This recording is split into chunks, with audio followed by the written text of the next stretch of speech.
Here we are, revisiting fractions. This time we're going to focus on adding and similarly subtracting with unlike denominators. Unlike denominators. Now, as you recall from before, maybe you don't, but denominators, the word denominate means to name or label, and we've kind of lost that from our math. This is labels. So let's make sure we get that. So this would be like saying 1/2 plus 1/3. Now, some people can say, hey, yeah, I can add that. And I will say, no, you can't. Unlike denominators, you can only add like things ever. And so the people that say, yeah, I can do that, the first thing they'll do is make sure that these denominators are alike. And that is exactly what we're going to focus on. You must have common denominators or labels. And that's, if you have 3 pigs and 2 penguins, you can't do anything. And here we've got 1/2 and 1/3. Those are 2 different kinds of animals. So we take what we learned from before. 1/2 has a whole bunch of different names. It could be 2/4 or 3/6 or 4/8 or 5/10 or 6/12. Notice I've times the top and bottom by the same thing in a bunch of different ways. 7/14, and those are all 1/2. I can do the same thing with 1/3.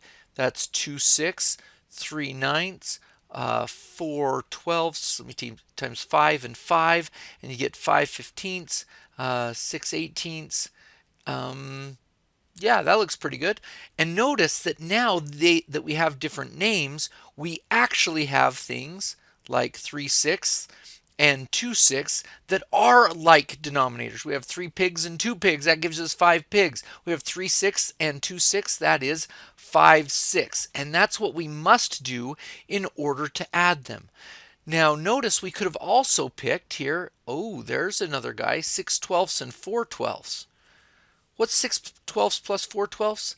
That's 10/12. Can we reduce that?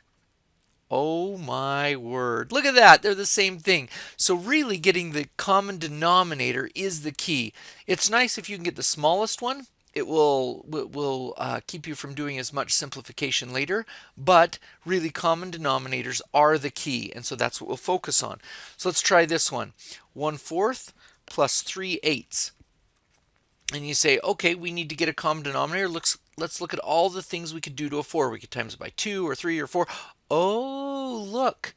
What happens if we times the top and bottom by a 2? We now have 2/8 plus 3/8. This is the new problem, and it is now to the 5/8. We didn't even have to do that. This gives us our first method of finding common denominators, and that is just by observation. You're like, hey, look, 2 and a 3, they both went into a 6. Hey, we times that by 2, it'll make an 8. Let's do another one just like that. Make sure we've got that one down. So if we had something like 2/5 plus 4/15, we said, what does that equal? Well, let's look. Can we get them both to the same number? Sure. All we got to do is times this 5 by a 3. Make sure you times the top by a 3, because this is really, oh my goodness, look at what that really is. You're really timesing by 1. That's what allows you to do that. 2 times 3 is 6/15. That's the same as 2/5 plus 4/15. Oh, look at that. And we get 10/15, which I think that reduces. There's a 5 in the top and a 5 in the bottom. So that's a 2/3. There we go. Ooh, let's try one more like that. Make sure we've got this puppy down. 1/6 plus 3/8. 1/6 plus 3/8. Now, is there a number that they can both go into? I mean, this could go, we could make this a 12 or an 18, 24, 30, something like that. And the 8s we could have as an 8, a 16, a 24, 24, 24. Oh, 24 will work. So we can times by 4, times by 4, times by, what, 8 times that is a 3, times by 3.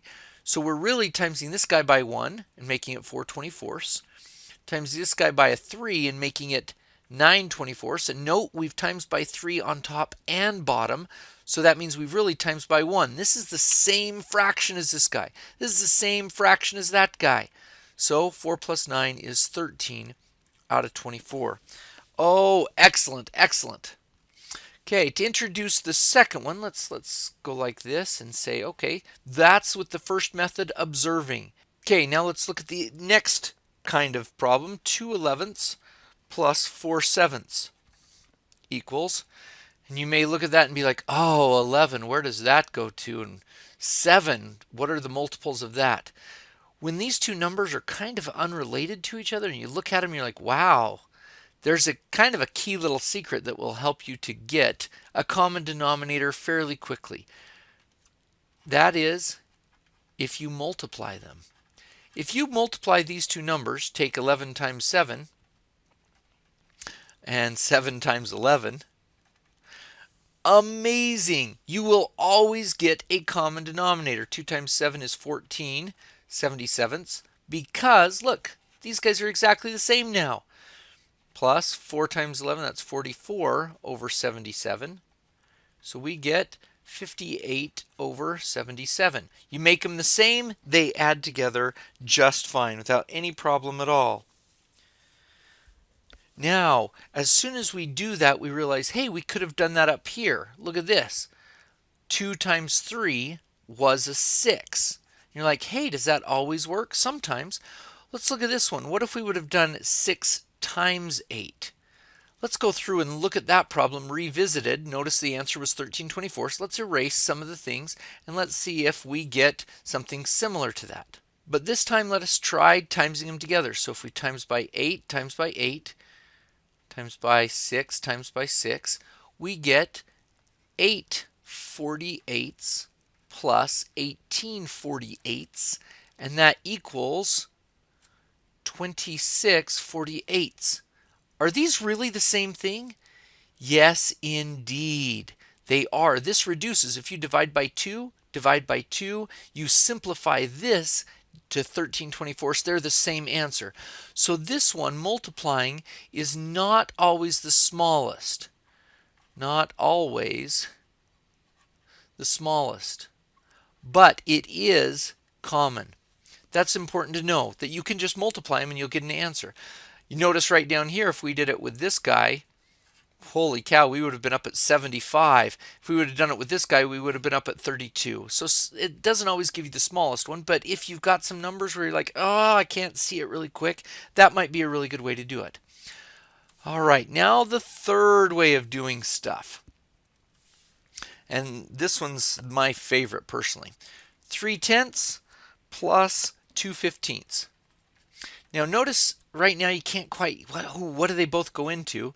And you could observe, you could multiply them 10 to 15, but there's a third, and I think this is the slickest one. It often takes the longest, but it's awesome. This is prime factorization. Prime factorize that thing. Split these numbers apart. What is 10 made up of? It's made up of 2 times 5. What's 15 made up of? That's a 3 times a 5. Now, if we're trying to get common denominators, all I have to do when I look at these is say, hey, what does this guy have that that guy doesn't? If I times this guy by 3 and this guy by 2, are they the same? They are. I just made it up. I'm like Dr. Frankenstein. I just made a whole new monster. 2 times 5 is 10 times 3 is 30. And look what just happened. This is magical. This is 9/30 plus 4/30. Look, if we would have taken 10 times 15, we would have been clear up at 150. But the smallest one is a 30. That's awesome. 13 over 30. And we're done. We don't have to simplify a lot. We better do another example like that. That happened a little bit too quick. We need some more. Let's do 5 over 36 plus 7 over 54. And let's see what it equals. Now we got to break 36 up, so we might need a little bit of scratch paper and say 36 is really 6 times 6, which is really 2 times 3, 2 times 3. So this guy is really, let's write him out, 2 times 2 times 3 times 3. That's what 36 is. Now let's take and look at 54. That guy is really 9 times 6. So that's 3 times 3, 2 times 3. So we have 2, 1, 2, and 3 3s, right? Good. Now, if we look at these two lists of numbers, let's just stick in the things, the very minimum, the smallest amount we have to make them the same. This has two 2's, and that only has one, so we're going to need another 2 over here. And this guy, so we got two 2's, two 2's. This guy has two 3's, that guy has three 3's, so we need another 3 over here. And look at the magic that has happened. This is 15 over 36 times 3 is 108, plus 14 over 2 times 54 is 108. Look at that. They're the same exact thing. That forces these two numbers to be the same on the bottom. Prime factorization. You split open the number, you see all its components, see what it was made up of, and it's very easy to put in those components that you want that make it exactly the same. And you get 19 out of 108. Beautiful. So those are three different ways you can do it. All right, let's move on and see if we can use this to our advantage to change mixed numbers back and forth. So let's try one that looks like this. 7 plus 3 eighths. Now, we remember that 7 is really like a 7 over a 1. So 1 and 8, well, they both go into 8. You could use either observing or multiplying or whatever. So this is really 56 eighths plus 3 eighths. And that equals 59 eighths. Oh, that wasn't so tough. Let's do that again in slow motion. This was a 1, so we times by 8, we times by 8. Yes. Now, whenever you have this, so you have a whole number out here, and you're adding it to something, the common denominator will always be this one. So you'll always have a 7 times an 8 happening here. Yeah, 56 eighths, that's 7. That makes it 59 eighths. Some of you may have been thinking, wait, 7 plus 3 eighths, isn't that just 7 and 3 eighths? You are exactly correct. So really, that's what happens when you change this mixed number into an improper fraction. Improper meaning that the numerator is bigger. So 8 times 7 gives you the 56 plus the 3. And some people like to see that as a little circle that helps them to remember how to change it into it. So 8 times 7 plus 3 all over 8. 8 plus 7 times 3 all over 8. Let's do one more of those so we can see it work. 5 and 2 ninths. Using that little circle thing up there, we would get 9 times 5 is 45 plus 2 is 47 ninths. That's correct. And in slow motion, it looks like this. 5 is the same as 45 ninths. And we're adding it to 2 ninths. And that's where we get the 47 ninths. So this is kind of slow motion. If you like that, use that. If you like that little circle of life thing going on, use that one. But that's how you change them. Now, what if you wanted to go back? Well, this is 59 divided by 8. You may have to do some long division here. 8 goes into 59 7 times. Look, 7 whole numbers right there. There it is, 7. That gives us 56 of them. How many are left over? 3. Way back in the day, you wrote as 7 remainder 3, and then you said, no, we don't do that anymore. We take 3 over 8. And that's why you have 7 full things and 3 eighths left over.